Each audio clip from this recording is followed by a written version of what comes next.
I'm Kim Ellis with the Pizza Cactus team here on the Alabama coast, and we are with Kathy Harr at the iTrip Vacations office in her beautiful office here at the wharf.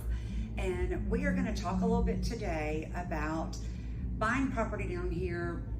Do you need to get the biggest for it to be profitable? Because a lot of people think I need the most bedrooms and the biggest beach house.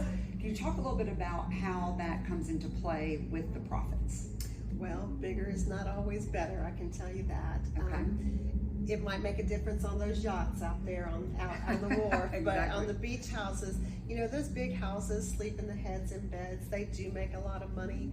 But in the shoulder season, when you're comparing 4 bedrooms and 5 bedroom properties, bigger is not always better. You're going to have some more opportunity for rents in those smaller homes during the shoulder season, and that's going to add up to more revenue.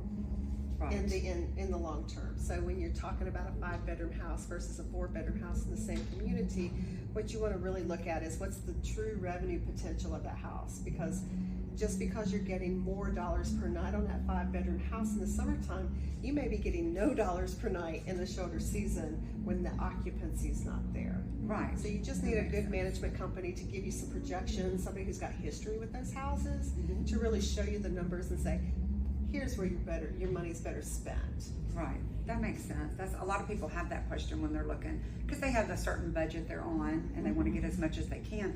And a lot of people put the pull-out sofas in to sleep more and just make more and more beds, but not necessarily always the thing to do, I guess, as far as profits. Well, when you're looking and you're doing a search for 5 bedroom properties, that 4 bedroom property can still sleep the number of people that 5 bedroom property sleeps. That's right. So sometimes it just comes down to the rental rate and the numbers. Okay.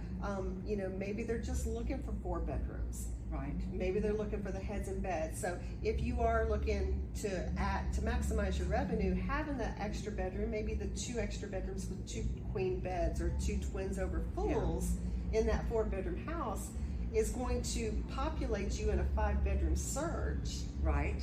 So that's how it's going to benefit you in the summertime with those heads. Right. Because you're going to populate in that search, because you're going to be reaching a bigger spectrum when you can sleep 14 to 16 people, the same as a 5 bedroom house. Sure, that makes sense.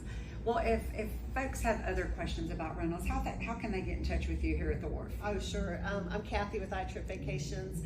Our number is 251-974-1404, and just reach out. I would love to do a rental projection for you and help you make the best decision based on revenue for the property that you want to buy. Great. Thank you so much. Thanks for having us to your beautiful office. Absolutely. And thank y'all. Please get in touch with Kathy if you have questions about rentals. And if you have questions about real estate, you know how to reach me. Thanks a lot.